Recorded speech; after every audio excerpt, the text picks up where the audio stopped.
Hoogland, it'll be Buen. Hoogland, number 16 on our Open Series leaderboard. He is looking to get some points because he is in the chase here for Season 4 to qualify for our Players' Championship. Of course, Jeff Always Brewing playing this Jund Rabble deck, a little bit different than what Chris Van Meter did win with last week. And again, Jeff has more Planeswalkers than Chris does. He's more of a Jund Planeswalkers deck with Goblin Rabble Master, so we'll see how that combination works out for him here in round number 3, as Buen will start off with a Sunblade Elf. Hoogland will play a Temple of Malice. It's time to scry. Take a look. He takes a look at the Sunblade Elf. Of course, just a 1/1 right now. Once Buen does have a Plains, however, it will be a 2/2. Hoogland's going to leave that card on top and kick it back over to Buen, who will draw a card. We'll see if he has a Plains, and he does. So it'll be an attack here for 2. Hoogland down to 18. 1-mana creatures that are still powerful when the game goes long is basically they're my favorite cards as a tournament spike. And yeah, Sunblade Elf definitely fits the bill. Figure Destiny is my favorite creature for a reason. Sure. That's a fine choice. Good early, good middle, good late. Yeah. I don't think we'll ever see anything like it again, which is unfortunate, but it won me my money, so I'm happy with it. Hoogland going to play an Overgrown Tomb untapped. He's going to go down to 16. You have to imagine Jeff probably has either a removal spell this turn or some sort of mana acceleration. And he's just going to pass the turn back for now. Now, the unfortunate thing about Sunblade Elf is very pronounced diminishing returns. The second copy does very, very little, but still, a 1-mana 2/2 is a pretty high floor for a card. It's an Abrupt Decay. That will take care of a Sunblade Elf, but 2 damage will come across, so Hoogland's going to go down to 14 at this point. Let's see what Buen has on turn number 3. Maybe a good old Lockstone Spire. Actually, nothing at this point. Maybe, something to play end of turn, but can't cast Boonsater with that mana, so probably the most troublesome thing he can do is cast a card like Selesnya Charm, which isn't that big of a deal. Especially now that the Jeff has added a Sylvan Caryatid to the board as well. I would imagine some copy of Banishing Light right now in Michael's hand.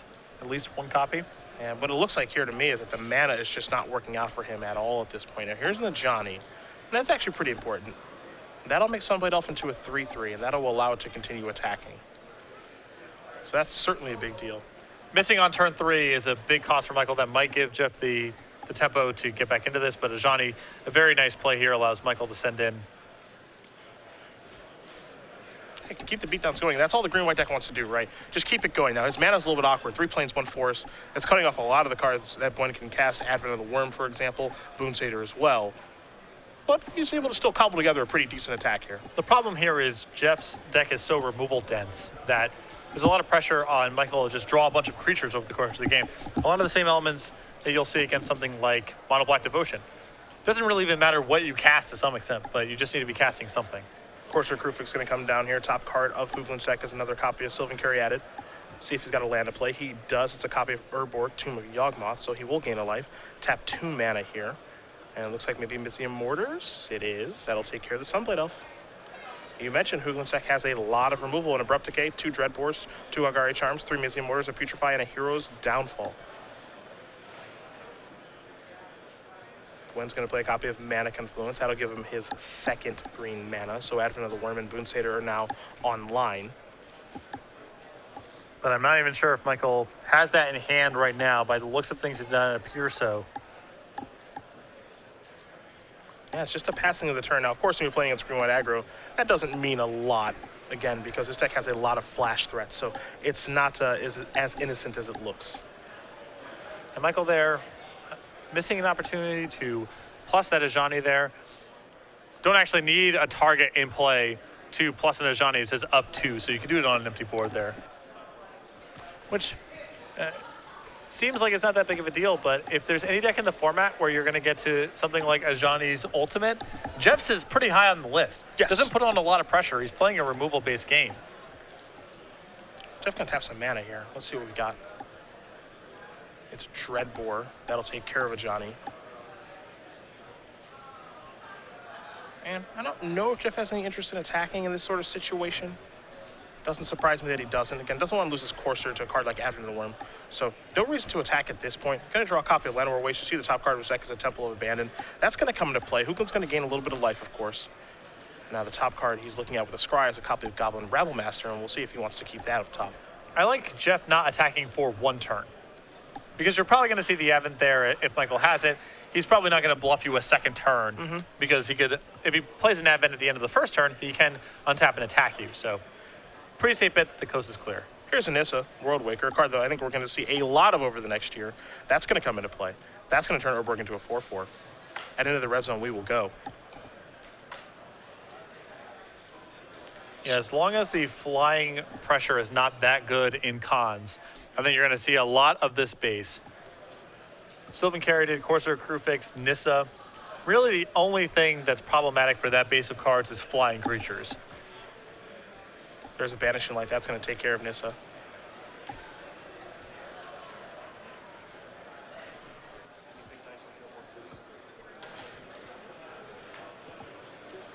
Temple of Mal is going to come into play. Going to reveal Thought Seize. You have to imagine that's going to go to the bottom. Of course, Jeff going to gain some life in that exchange. Now the top card is a Dreadbore.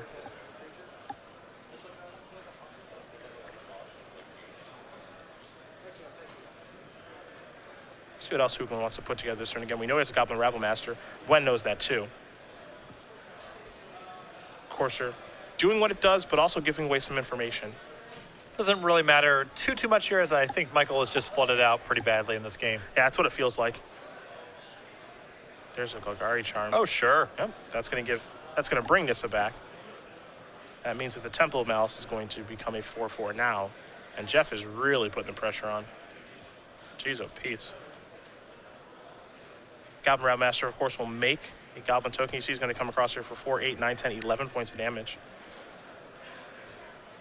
Kind of like what Jeff's deck does here. A lot of removal, some Planeswalkers that can close the game out pretty quickly, Rabble Master to tie the room together. So, there's a lot of matchups where, with green-white versus, say, mono-black Devotion, the game's all about removal spells into Desecration Demon.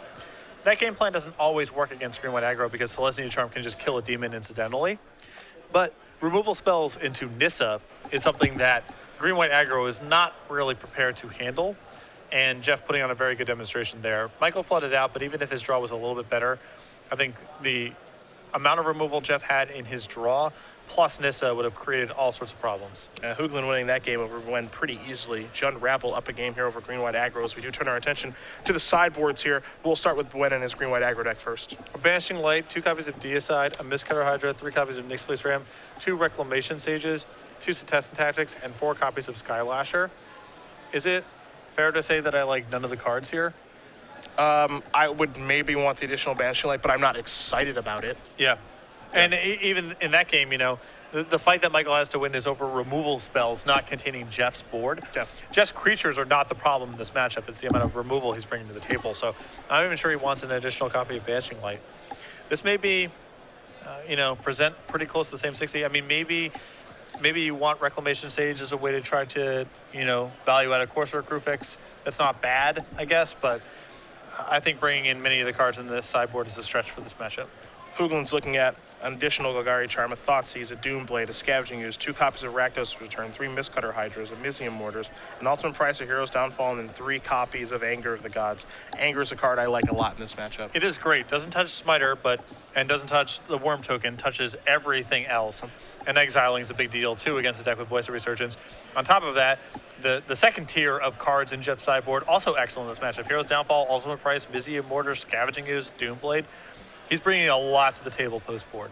Yeah, load up on the removal, and then I think Jeff can kind of kill him at his leisure, as we just saw in that last game. Kill all the creatures, you can win with basically whatever. That game it was Nissa and Goblin Rabble Master along with Corsair. But again, I think that Jeff can just load up, board out a card like a Thoughtseize potentially, and just make sure he just doesn't get run over. I think that's the goal. If I was playing in Jeff's seat, I think I would be inclined to take out cards like Goblin Rabble Master and Chandra, things that don't really impact the board very efficiently. Jeff's all in the market to defend himself in this matchup. At a certain point, he's going to be able to deploy a threat like Nissa, like Scavenging Ooze, win the game pretty easily from there. So I think the cards that play only offensive roles in the matchup aren't very good in this spot. So Rabble Master, even though it is really powerful and one of the signature cards of the way that Jeff has constructed this deck, it's the card that I would cut here. Players are shuffling up for game number 2 here, but we will briefly talk about the newest addition, relatively brand new, came out last weekend, to our Squirrel Collection series. It is Squirrel Confidant, one of my favorites. I think actually my favorite one of the bunch. I haven't seen it yet. Would you? Oh, that is delightful. What a wonderful little treat. Advising a panda. Yeah. Eat your heart out. About? Who even knows? I don't know if we want to know. No. It's probably because dangerous it looks behavior. like they are up to no good. Is that what you think? Yes. We do have, of course, a play mat, a deck box, a dice bag, sleeves, and anytime you do enter a Legacy Open until the end of the year, you will get 2 free Squirrel Confidant tokens. They are now available. They were unveiled last weekend at our Season 3 Invitational, and actually the boss was playing with those sleeves, Yes. giving the beatdowns with the Infect deck. And it was, if you didn't watch that, well, you missed out because it was a lot of fun to watch. Tom Ross would fit in very naturally to that art piece. If there was a squirrel and a panda up to no good, and then Tom also up to no good, leather jacketed out, Yeah. whispering things to people. Yeah. Give them, invigorate. Fits right in. Invigorate that. Invigorate. Again, available now, finally. The last piece to our Squirrel Series creature collection. And we don't know what's in tune for next year, but it should be pretty awesome, whatever it's going to be. As we do join game number 2 here, you saw Hoogland start off with a Llanowar Waste. He's got 2 of those now, so he's going to have to take 1 to play Sylvan Caryatid. Buen with a Forest and a Plains and a Sunblade Elf. And Jeff's hand appears to have no end of removal in it. That's not much of a surprise. Yeah. It's a Forest here for Buen. This is an attack. Will Jeff block? It looks like the answer is going to be no, not too sure. Jeff's on 2 copies of Llanowar Waste right now, so I think blocking is very risky. I would be surprised if he could afford to lose this Caryatid. Missing red mana and taking that much damage off of his lands, I think it's too important. Here's 2 mana. See a Doomblade, a couple copy of Missing Mortars, and a Dreadbore over there. Jeez. This setup is a pretty defining setup for Jeff Hoogland, and we see this a lot where his mana is a little bit shaky. He doesn't have the most efficient cards in all the beatdown matchups, but he just tries to sideboard into this plan of kill all your stuff, and hopefully he can outlast beatdown decks that way. Even though he wasn't able to play a land the last turn, he's still doing okay. I mean, he's got all these removal spells to buy time. You saw he thought about playing a main phase removal spell. He stopped himself with the thought of maybe he does have a card like Boon Satyr, which Buen did, and Hoogland has the answer to that card in Golgari Charm. So we'll see if there'll be any blocks here, but it looks like Jeff is going to have to take 1. And there is the G-Charm. That'll take care of the Boon Satyr as it is an enchantment creature. So 2 more damage will come across, and Buen will just have to pass the turn back.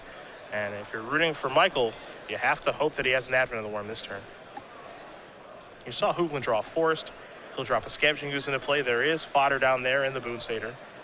And here is 4 mana at the end of the turn, so there is the 5/5. Now, I think last turn is possible. Michael would have been better served playing Ajani and plussing. I think trying to curve out as efficiently as possible against Jeff's deck is very challenging because he has so much removal. I think you need to try to extract as much out of every threat as you possibly can. So last turn, for example, if he plays his Ajani and pluses and puts a counter on the Sunblade Elf, now the Courser can't block anything, and you still have the Advent left over. You're able to progress your board without curving into Jeff's removal. You saw Doomblade take care of the Worm token before Buen even got to untap, so Scavenging Ooze is going to try to stand tall on defense, and Buen is a little bit deep in the tank here on what he wants to do on his 5th turn of the game. You do see a Johnny there. Here is an attack, and it looks like Hoogland has no interest in blocking yet again, so he's going to go down to 12, valuing his Ooze very highly, and Buen will just pass the turn back, again threatening something to do at the end of Hoogland's turn. Hoogland draws a copy of Anger of the Gods. We're a little ways away from casting that, however. Yeah. Commander Pod 3, that's Commander Pod 3, please come to the side of the stage. Imagine if Jeff could just always cast his spells. It'd be dangerous. He'd be really dangerous. Here's a Mizzium Mortars. But he doesn't look too thrilled about casting, but he will take care of the Sunblade Elf. That's another creature in the graveyard for the Scavenging Ooze. And again, no attacks there from Hoogland, respecting Advent of the Worm, but it's just a Boon Satyr. Got to be a sigh of relief out of Jeff that that's not another copy of Advent. Yeah, I'd still be scared of a 4/2. And the ability to make that thing even bigger, because there's a Temple Guard that's going to come into play tapped. Again, we know that Buen has a copy of a Johnny in his hand. Not sure the rest of the contents at this point, however.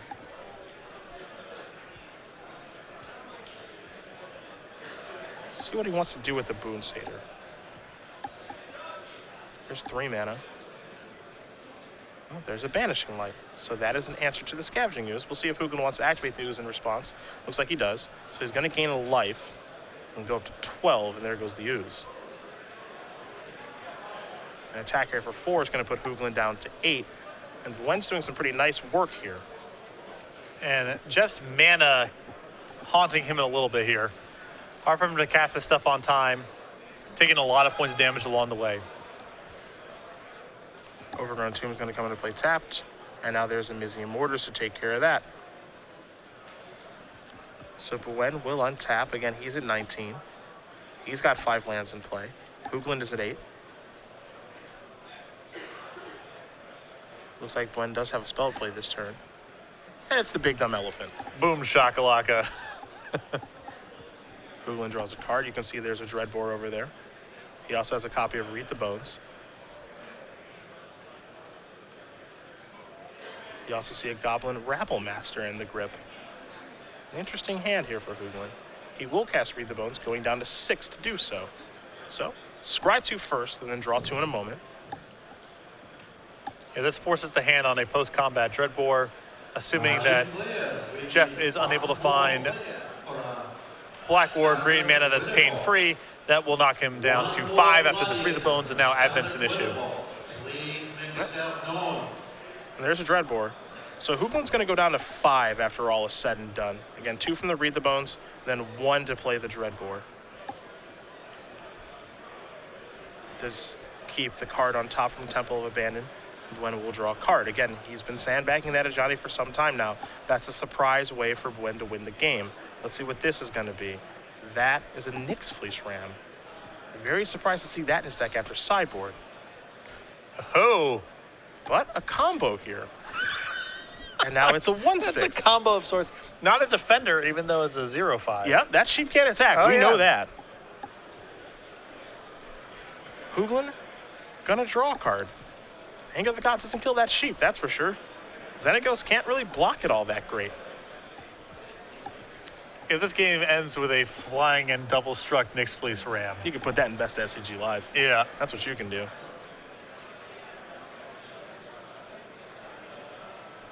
And I mentioned I was a little suspicious of Rabble Master in this matchup from Jeff's side. Yeah.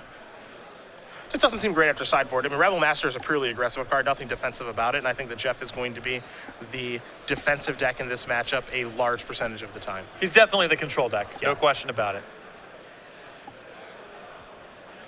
And against green-white, you can't afford to have those dead draws. They kill you too quickly. This is a Xenagos.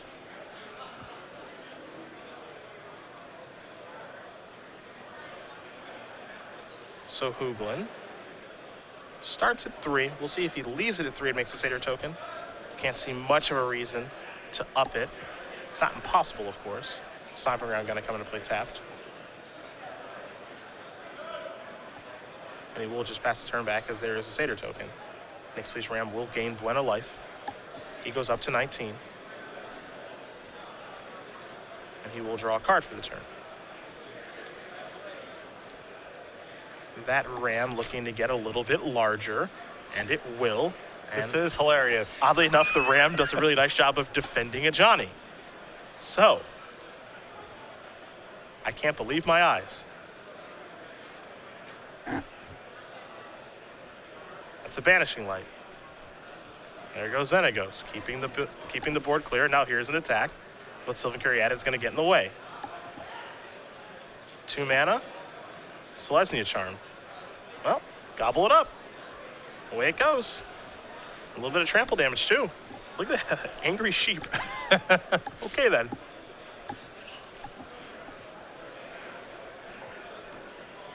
But the double strike power is still not lethal next turn. Jeff on 5. She's very odd that. Yes. There's just- no clarification needed. Yeah, it's just No additional Hoogland, qualifier. you see Hoogland threw a missing Mortars for the turn. He's just kind of like shaking his head. He's just like, well, if I could cast Mortars plus Anger of the Gods this turn, I would, but I can't. So that sheep is somehow out of range, and I can't believe I'm losing to this. There's a Rabble Master. It's not really on the list of cards you would expect to see in Michael's list or to be brought in this matchup. Absolutely. But it's doing a lot of work. The sheep will gain a life. Buen goes up to 19. You saw Johnny get knocked down to 3. Buen will draw. It's Mystery. And Jeff's not allowed to complain to losing to some weird set of synergies. No, absolutely not. Given what he does to people. Yeah, this no. is just. This is how it goes, man. Right back at you, Mr. Brooklyn. Right back at you. I don't like you. Couldn't let that one go. Really don't like you Could anymore. not let that one go. I'm going to need someone for the next show. show. You cannot Actually, set me up like that. I have no rebuttal. All right, here it is. Yep, we're going to the skies. Bum, bum, bum, bum. This is an attack for 4 in the air. Hoogland's going to go down to exactly 1, which will make those land over waste quite bad. Let's see what this is. It's a Fleece Main Lion. Kick it back. Fleece Main Lion also excellent here. Yeah.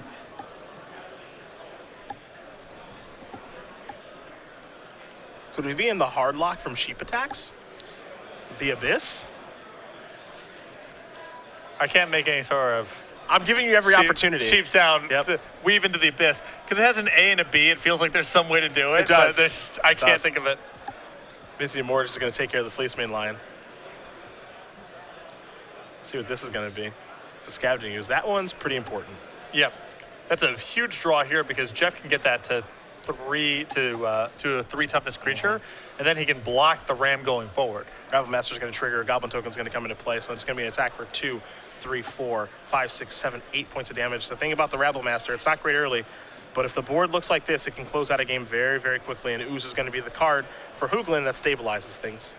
3 Oozes in the main and 4th of the board. You had to imagine the 4th one came in here. Yep.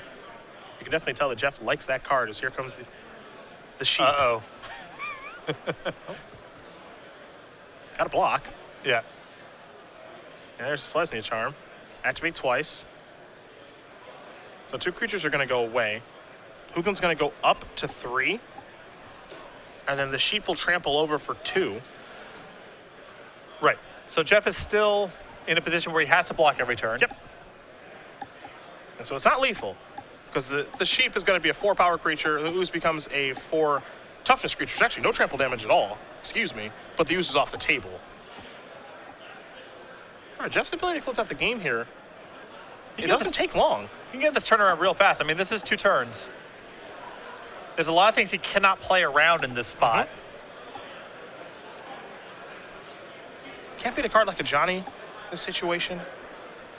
So now the question is, he can leave the Satyr token on D. That allows him to beat Selesnya Charm.